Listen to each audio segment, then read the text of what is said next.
Welcome, fellow Stardust. Are you ready for a scare? I see you've come back for more. If you're new here, buckle up, and thank you all for joining me today. My name is DeRay, aka Rainbow Fright, lover of all things dark, creepy, and weird. And today, I'll be discussing both Funny Games movies from 1997 and 2007. Both are written and directed by Michael Haneke, and as you may already know, the remake is a shot-for-shot remake. And this month, I have another very special guest. He is a fellow filmmaker and content creator, but this is his first time as a guest on my channel. Please join me in welcoming Ronald Short. Hello, Ronald, and welcome. Hey, it is so good to see you, and I am just so happy to finally chop it up with you about some movies. Oh yeah, thank you so much for having me. I've been watching your stuff for a while. Obviously, we're friends. I'm excited to be here. Yes. Well, thank you. And actually, Stardust, if you are a fan of my channel, then you probably have heard me talk about Ronald before. Not long ago, I did a review of his short film called The Rink, and I'll leave links for the short film and my review down in the description. Also, Ronald has recently got a short film accepted into another film festival, Cabin in the Woods Film Fest, of which I am a brand ambassador for. Links for more information on that will also be down in the description. Now, Ronald, are you ready to talk torture? Oh, I'm ready. I'm so ready. Let's do it. Yes. Well, first, here is a short summary for both films, and spoilers are ahead. When a family arrives at their vacation home, it isn't long before two young men are at their doorstep with no intentions of leaving. Taken hostage in their own home, they are at the mercy of these strangers who take pleasure in making them squirm in their home while playing their quote-unquote games. The family is eventually picked off one by one, and then the young men make their way to their neighbor's house, who they met at the start of the film. The first film, which was in German and French and set in Austria, stars Suzanne Lother, Ulrich Mew, Arno Frisch, and Frank Gehring. The US remake stars Naomi Watts, Tim Roth, Michael Pitt, and Brady Corbett. Alrighty, so Ronald, which film did you see first, and what were your feelings? Oh yeah, I saw the remake first.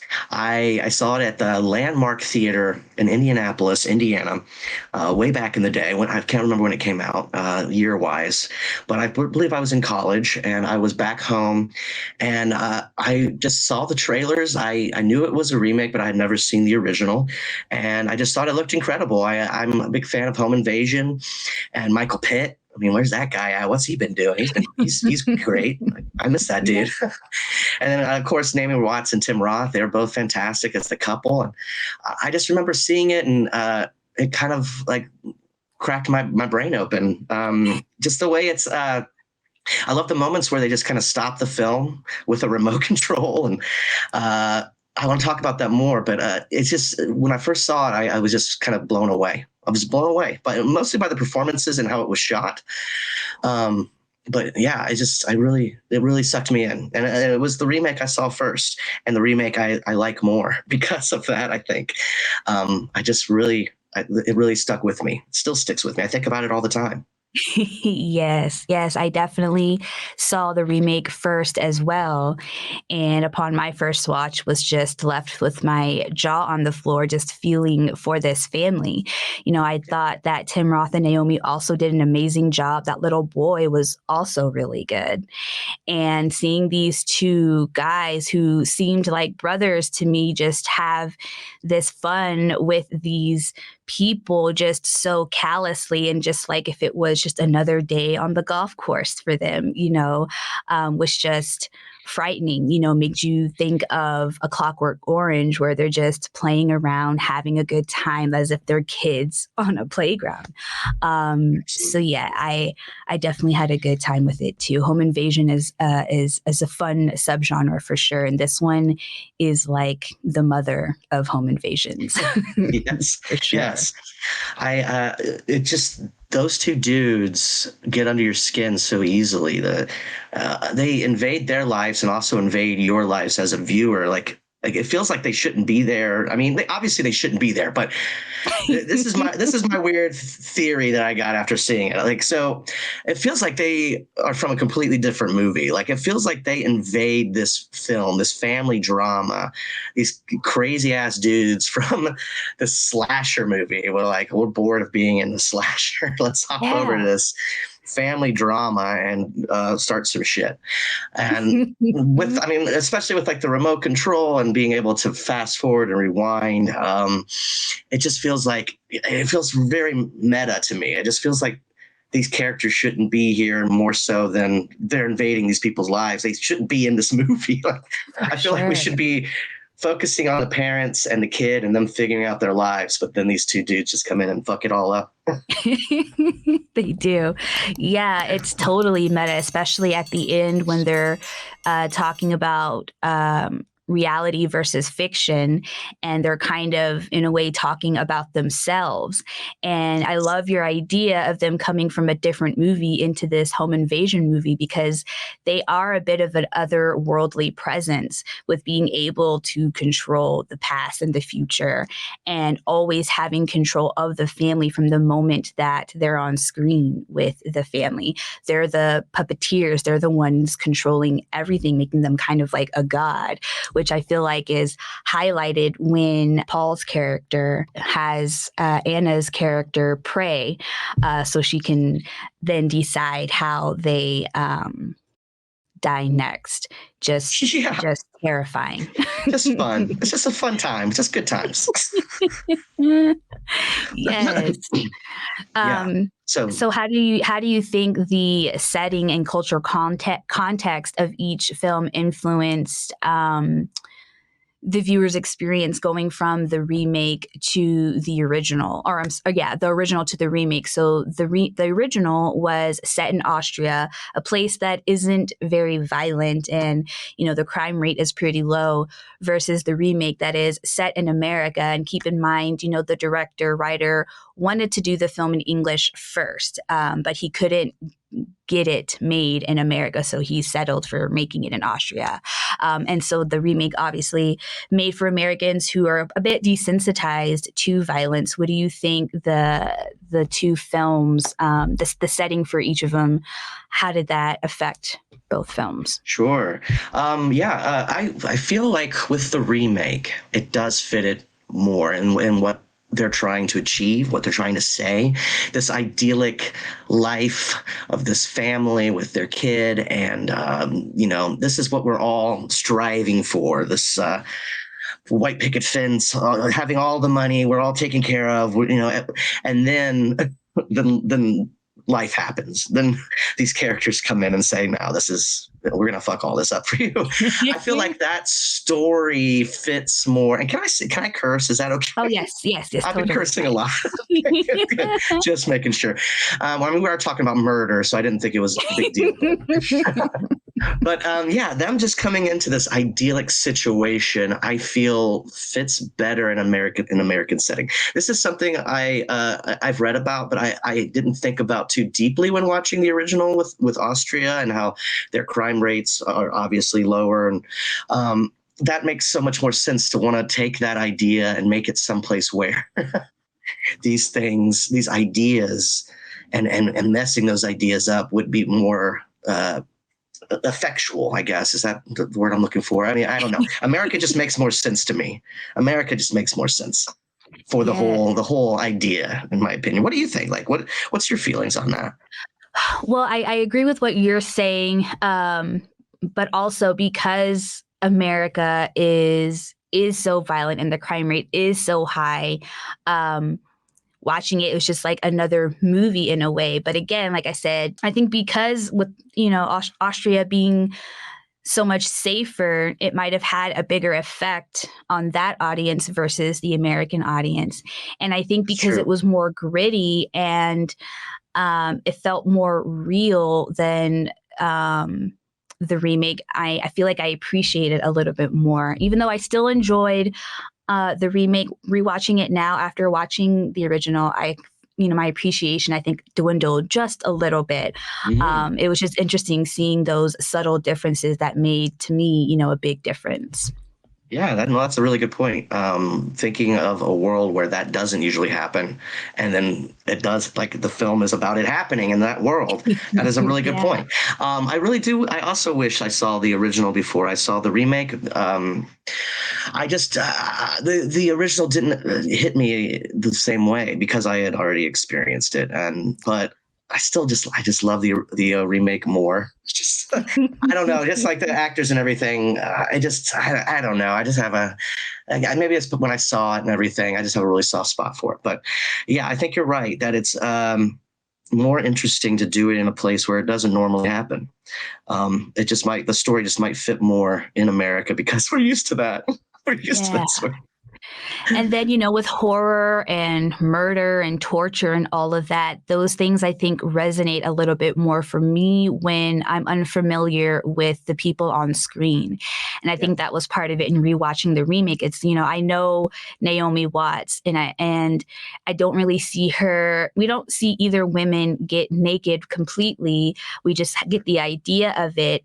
But the first actor, Suzanne, I don't know who she is, and she just felt more raw to me than Naomi. Naomi still was, done up a little bit nice. Even when her hair was messy and she's crying, she still looked beautiful, to her fault, yeah, oh for sure. poor Naomi. But it wasn't as gut wrenching to me, when I saw Sure, this unknown. So if, Michael Haneke wanted to do the American version, actually, when he decided to do it finally, he said, definitely I want Naomi Watts or nothing. And I get it. He wanted somebody big who would bring a lot of eyes to the screen. But I wish he would have thought about it even more and just picked somebody who was more up and coming and was sure. ready for such a tough role. I could see that. I could see that for Yeah. sure. And that's one of the reasons I love horror so much. And this is something I've talked about with people on my team when we're making stuff. Is just people go into horror movies and can experience new horror movies so much easier because of that. They're able to disconnect from the actor because they don't know him, and it's scarier to them because they don't know if this person will survive. So that idea also kind of fucks with you in that you go into this situation thinking, oh, Naomi, she's the final girl, she's gonna live, and they still kill her. I love stuff like that too, like where you've got this kind of familiarity, this kind of comfort blanket, and it gets ripped off your ass. Everyone's fucking dead. The bad guys won. So, Yes. but no, to your point, I love horror and new horror, and I feel like horror is so easy to discover because you're watching this new thing and it's people you don't know, and you're scared because you don't know what's going to happen to them. And that's why I really like it. And your point of the original, you don't really know them as the big Hollywood actors. That does make it scarier for sure. Yes. And then also just learning more behind the scenes stuff makes me love a film even more sometimes. And finding out that the couple in the original is actually or was actually a couple in real Oh life, yeah, was just awesome. And that's because you good. can Yeah, totally feel and see that connection between the two.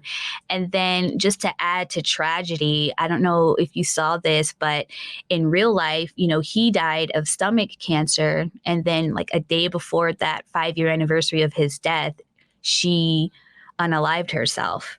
And that's just super tragic. And then okay. also Frank Gehring, who played Peter, passed away in 2010. So 3 Jeez. of our main 4 characters passed away not that long ago, just Wow. making this story just extra tragic. Yeah. Wow. I had no Yeah. idea. I did not realize that. Bummer. Mm-mm. I mean, what do you think? You think they stand a chance? You're on their side, aren't you? Who are you betting on, hmm? But wait, what kind of bet is this? If they're dead, they can't live up to their side. And if they win, they can't live either. Yes, they'll lose either way, that's what I'm saying. Yeah. Where is Michael Pitt though? Like, what has he been up to recently? Do you I know? actually I looked it up because, I'm like, yeah, he's a great actor. What's the deal? Yeah. And I What's the just deal? saw a bunch of posts like on Reddit and other things where he's just really difficult to work with. He rolls his Ha! eyes. He's probably got an addiction issue. And, Oh, but he's working, he's done stuff in 2023, 2021, 2020, but it looks like they're fairly small roles. yeah. But yeah, he should have been winning awards by now, but people just don't want to work with him. Yeah, so you just gotta not be an asshole, I guess. You can be Yep, good and yep. be nice. It's crazy. It's crazy. I know, I know. You're allowed to play another game. The name of this game is The Loving Wife, otherwise known as whether by knife or whether by gun, losing your life can sometimes be fun. And it's funny, between the two films, we have, just slightly different dialogue. Even though it is shot for shot, there are moments that have different timing. For instance, we've got the 10-minute shot where after the young boy is shot, we have the parents just sitting in the living room for a minute before they go and try to get some help. We have Anna in the original taking a little bit more time before she goes to turn off the TV. And I think that was super important for that start of that 10-minute scene, because she's just sitting there motionless and you're like, you see the young boy with his brains on the wall, and she's not moving and the dad's not moving, and you're wondering like who's alive and who's dead. Is this movie paused? Like, is it still playing? The only reason why it's moving is because you see her snot dripping down. But in the Right. remake, we have Naomi, who basically, we start that scene, but she moves and starts going towards the TV about 35 seconds sooner, which is a slight difference. But for that type of scene, after that commotion, 35 seconds is a long time. And it really helped to set up the rest of that 10-minute scene. And again, we have, the wife helping the husband up and going to the kitchen, and that assistance just looks more real and sad than compared to Naomi and Tim Roth doing it, just from my perspective. Also, at the very end, when Anna's character is flung off the boat, we have Paul, who pushes her overboard. And in the remake, he says, "Ciao, Bella." And when I was rewatching the remake, I'm like, man, what is he going to say? "See you later, sweetheart. Bye, ya toots," or what's he gonna say? It just, "Ciao Bella" is so perfect. But when he pushes her over in the English version, he also says "Ciao Bella," and I'm like, yes, like that just was so fitting the first time, and I'm glad he kept that French line in the remake. Yes. Yeah, that little moment is definitely a keeper. You've given me a lot to think about with that scene. I love that idea of like, is it paused? Are we just kind of like suffering in this image that these guys want us to see? No, you have a good point there. That living in that kind of shock, that silence after it happens is more powerful for sure. And I agree with you there. Yeah, I think that's really a really good point. Another scene that, is a bit different, that I feel like was maybe a change that shouldn't have happened, was at the end where we have the dad in the kitchen trying to dry off the cell phone, and the wife has already taken off to go try to find help. And he grabs a piece of bread in the original, and you see him eat it, and you could see him just be satiated by that, but not necessarily, enjoying it. He's just trying to get through to the next hour. But in the remake, now that I'm thinking about it and speaking about it out loud, I'm not so sure if it's a bad change. It's definitely an American change now that I'm thinking more about it. So when he takes the piece of bread, instead of being satiated by it, he spits it out. And now that I'm thinking about it, it's probably because of more of a guilt. Because I think in the first one, you're maybe made to wonder, why didn't he spit it out? His son is in the next room dead. How can he eat? But then in the American version, he eats the bread, or he bites the bread and spits it out. And he's like, why the hell do I need bread? My son's dead and I don't need this nourishment. So Yeah. maybe it's not Yeah, a I agree. negative change. Yeah, I agree with that. I feel like that's either a Tim Roth thing. Maybe it was an actor kind of like, what's the motivation? What's the guide here? I like moments like that because it's like, did Haneke decide that he didn't like that moment in the first film, or was this Tim Roth taking a bite of the bread and realizing, what am I doing? Why am I eating bread and spitting it out? I find that kind of I love stuff that. interesting. Yeah, no, that's a really cool point you bring up. The father's, where he is mentally in that moment. Should he eat the bread? I don't know. Maybe he in the first version, maybe he just fucking needed it. Maybe he was like, I need something. If I'm going to save my family or what's left of it, I need this fucking bread. And in the new version, Tim Roth is like, well, I need this bread. And he's like, wait a minute, my son spits it. I don't know. I like them both. Yes. Okay. That's some great So, points. what would you rate out of 5 Rainbow Skulls, both films? Okay. So the remake Funny Games, I've seen a lot. I've seen at least 3 or 4 times. I guess that's a lot. Is that a lot? Yeah. I would give that one 4.5. Okay. I need to see the original again, give it a reappreciation, but right now I would say 3.5 is my Okay. Rainbow Skulls. Perfect. Awesome. But I'd yeah, probably give the original 4.5 Rainbow Skulls out of 5, and I'll give the remake 4 Rainbow Skulls out of 5. oh yeah. I thought you were just going to do the reverse. That would have been really funny. 3.5 for the remake. All right. Well, Ronald, let us know Yes. what you've got going on in your filmmaker world. Absolutely. So we have Bonnie, obviously. It's playing in festivals right now. We're kind of in the middle of the run. We just learned we're going to play in Las Vegas and in Tokyo, Japan, which is crazy. Yeah. That's so weird. And obviously, Cabin in the Woods, which I'm very excited about. And then we just shot a little web series called Tegan and His Bros. It's about two stoners. This one's not horror. This is a puppet comedy. It's 2 stoners adopt a cat who's also a stoner. And the cat is a puppet. So it's kind of like a stoner Jim Henson kind of thing. And then we're making in October, we're making another short film, a practical monster movie called Tasty Bones. It's going to have a creature. So I'm excited for Very that. cool. Hell yeah. Excited. Yeah. And follow me on Instagram at Ronald the Short. I would appreciate it.